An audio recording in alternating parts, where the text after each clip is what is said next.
Hello, everybody. I know it's a little different this week, but it's football. So, we're back for the week 2 edition of the video edition of the Spikes, the Fantasy Rundown and Elite, and the Rough Rides. I hope everybody had a good week 2. My week 2 was fucking whatever. Some people had good weeks, some people had bad weeks, like myself. Other people had fucking whatever weeks. Sorry about I'm adjusting the camera and everything. I haven't done it this way yet, so getting used to it. So let's just get right into it and go right on to the Spikes in the Messiah League. So we are going to give the Joint Killer Play of the Week to someone who had faith where not everybody else probably did. I fucking didn't have no faith. Who the hell else would have faith in the Jacksonville passing game? I mean, yeah, you got garbage time Bortles, which, garbage time Bortles is really better than a lot. You know, he's sure as hell is better than freaking Cam right now, bastard. But garbage time Blake Bortles helped out, and it helped out Justin. So Justin, you get the Joint Killer Play of the Week for playing Allen Hurns.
Who can be worse? You're just like, oh, I'm gonna put up a really shitty week, and then the other guy's just like, hold my beer, bro, hold my beer, and it's just nonstop between the two of you. And I couldn't be happier. Danny's working on double douche duty. He's trying to get there, trying to be a first ever. We've had people win back-to-back championships, although he's no longer with this league. But we have guys who've won back-to-back championships, or even people who've won 2 championships, like Mike. Mike's got 2 titles, the bastard. He is the reigning champ, but it is what it is. We've never had a double duty 2-time douche, and through 2 games, we're looking like that. But also, we've never had such fierce competition for last place, and so I'm really thankful that you guys are really just trying your best to be the worst. So really, thank you guys so much for that. So, and then up next we have the straight to the top score of the week, which comes as no surprise. No surprise. This is probably the easiest one to figure out for everybody. Everybody every week, really. It's the team that scores the most points, and this week it was Coasty with 122.32 points. Now that leads me back to the Cam thing, where he put up 122 points, but he got 11 points from Cam. He didn't need shit from Cam because he got 23 from Ty Montgomery, 27.4 from C.J. Anderson, 16.3 from Travis Kelce, 12 from Goskowski, a solid double digits from Carolina. The only players on this team that didn't score double digits were Michael Thomas and Larry Fitzgerald. And I mean, let's look at his bench, and if he puts Chris Thompson in for Fitzy, but I mean, let's probably didn't have Thompson at the time, but if he puts Thompson in for Fitzy, that's another fucking 20 points on top, 20 points on top of that, and then all of a sudden Coasty's putting up 140 points. That's Nick Salzer territory, you know? That's right up there. But good job, Coasty. I'm happy to see the production from you know a different face. Someone that's not usually up there. So I'm happy for you. You're in first place for right now, but I'm coming for you, bud. We're all coming for you. Well, except for Danny and Thomas. They're too busy figuring out what the fuck they're doing. So that leads to the Bukkake Game of the Week. And the Bukkake Game of the Week, we had some close scores, but I'm going to give it to... See, I could give it to Matt and John, but had Jordy played, John probably would have blown Matt out, rather than only beat him by 8 points. So this week, I'm going to give it to Mike and I. The good old classic rivalry of Lerman and Salzer, back and forth, battling like two gladiators back in the ancient Roman days. And it really came down to Odell Beckham. I needed him to get me fucking 12, 13 points for me to win. And he got 3.6, which, cool, you got the 3, bud. Where's the other fucking 10?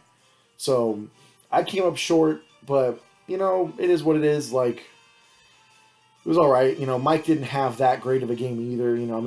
He played Buck Allen, who got 16. Gronk got 17 and got injured. Martavius Bryant, who is going to be up and down probably all year, got 15.8. But it was a really good game. So good game, bud. Good game. I guess if you gotta lose, you might as well lose to the freaking champ, right? Whatever. So, we're on to week 3 now, guys, and good luck to the rest of you. And after, give me one second. After 2 weeks of play, in first place we've got Coasty. Second place we've got Mikey, who is taking his beyond shithole team to another level. Third place we've got John. Fourth place is myself. Fifth place is Justin, and sixth place is Marco. And the other 6 doesn't matter, because if the playoffs started today, they wouldn't be in. So, big fucking deal. Now, we are moving on to the... Let's fucking get to the goddamn rundown. I forgot what it was for a second.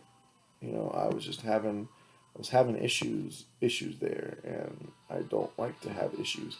But now we are in the rundown. Sorry, I have to open up the other one. Somehow it got closed. We're in the rundown. The Elite, PPR, auction. Everybody likes this league, I guess. Some people do. I do. It's a fun league. I like drafting. So we're going to go to the top play of the week, and we are going to give it to Coasty for playing for, once again, this week the top play is really built on faith. Justin had faith in Alan Hearns. Coasty had faith in Eric Ebron, with 12.7 points. Coasty didn't win the game, but having faith to play Eric Ebron, a consistent player who, by consistent, he consistently lets you down. He has this, Ebron's going to break out this year. It's his year. And just every year it doesn't happen. But maybe this year. He could be this year, Coasty. You never know. So, and then we'll move on to the not top play of the week, which I don't have to go far because it's also Coasty. Coasty, you had the good play in Ebron, but you forgot to play C.J. Anderson. You were too big on Fitzy. Fitzy got you 3.6 points, and I guess in some leagues, if you're trying to go for the lowest score every week, yeah, that 3.6 will help you out a lot. But typically in fantasy football, you want to score points. You want to put players in that are going to score points, such as C.J. Anderson, who put up 28.9 points. That's a good score that really could have helped you out in the game you lost by 10. You play C.J. Anderson over Fitzy, and all of a sudden you win this game. All of a sudden you are 1-1 and not 0-2. That probably would have been good for you.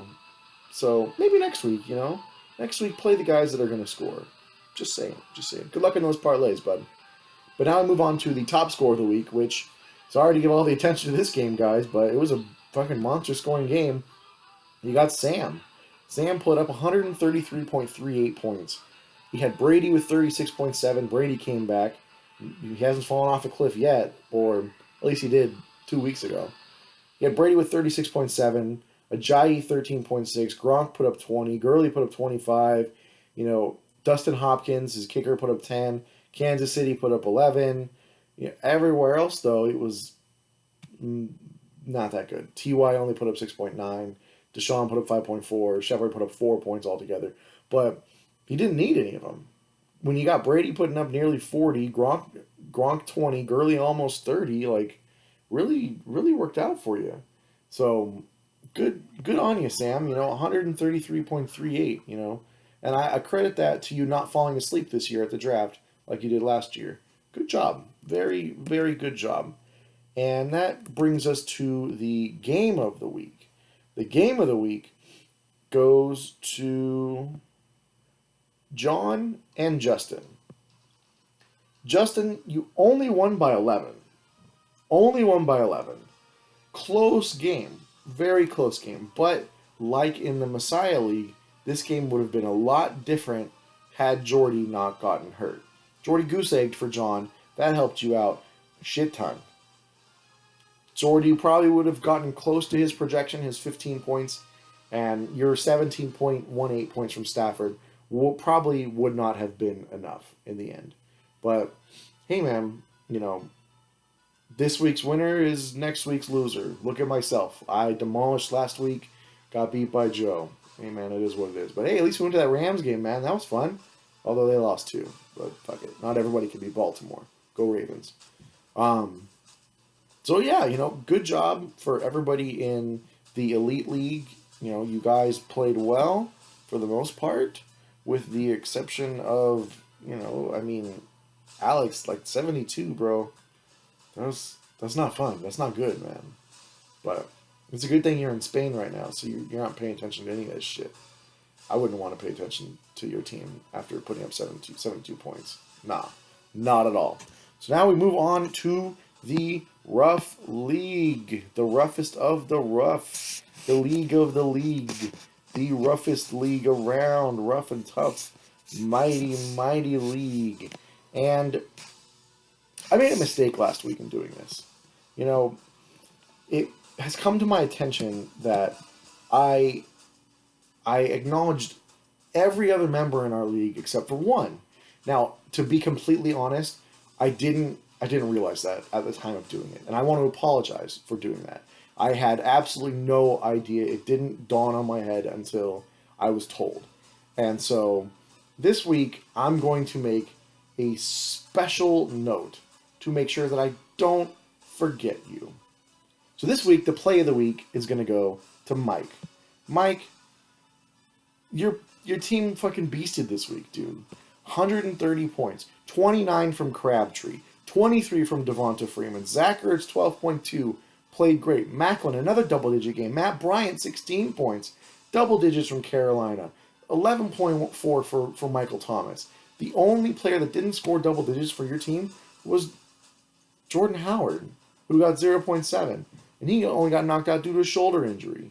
But it was a great game played by you. You fucking went off this week nonstop. Great, great game. Good job. Love it. Definitely play Crabtree week in, week out. And that will lead us to our, let me shoot my load a little too early there, play of the week. And that is going to go to Justin. Justin, man. I mean, yeah, Jordy goose-egged, but Austin Hooper, 1.7? What the hell? Could you have done something better? You lost by 13, but Delaney Walker put up 14. So, really, there's your 13 points right there. And you would have won. So, once again, rather being 0-2, you could have been 1-1. But you didn't want to. You were too busy riding high on the points of last week, which is why you started Austin Hooper, Tariq Cohen, Adam Thielen, Stephon Diggs. And let me ask you something. Did any of those guys put up 10 points? No. Thielen put up 4.9. Cohen put up 8.8, Hooper put up 1.7, and Diggs put up 4.1. Maybe don't ride high on the guys from last week. So, yeah, Crabtree put up 29 points. Once again, great play by Mike. But I highly doubt that he's going to put up 29 points again next week. The week after, who knows? But 29 won't be consistent. Guys won't put up monster games week in, week out constantly, unless your name is Kareem Hunt, which, come on, Kareem Hunt. Let's be real here. So now we move on to the top score of the week.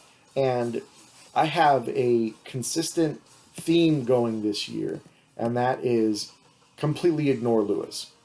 And so far, it's working. I like it. So top score of the week is going to go to Mike. Mike, I went over your team, bro. Again, you beasted. We know it. Good shit. While Lewis did put up 133 points, no one cares. No one cares what you do. No one. No one. Winter is coming. So that moves on to the game of the week. And I thought rather than give a game of the week, there was a team last week that was just really down on themselves and, just my fantasy season's over. This is terrible. What am I going to do? What am I going to do? All of my babies aren't playing well. Well, you know what? They played well this week. Mollab. Tom Brady came back. He came back for you. He played well. He went off. 36.78 points. Travis Kelce gave you 20 points. And, the true Mollab of my heart, you played Baltimore's defense. I taught you well. Gave you 17 points. Ride them. They're the best defense in the league. Yeah, Doug Baldwin, you might have to figure out what's going on there. LeSean put up 7 points. He's not going to do that week in, week out. Dalvin Cook put up 7 points. He's not going to do that week in, week out. But you got production everywhere else. And it was a great bounce back win for you against Matt, who just went off last week. And Matt, while you did lose, at least we had fun at the Rams game, man. We had a good time. It was fun. So, good showing by everybody this week.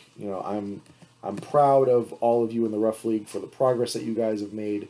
I am proud of the expansion and all the radical things that we do in the Elite League with the auction draft and just everything in general that we do.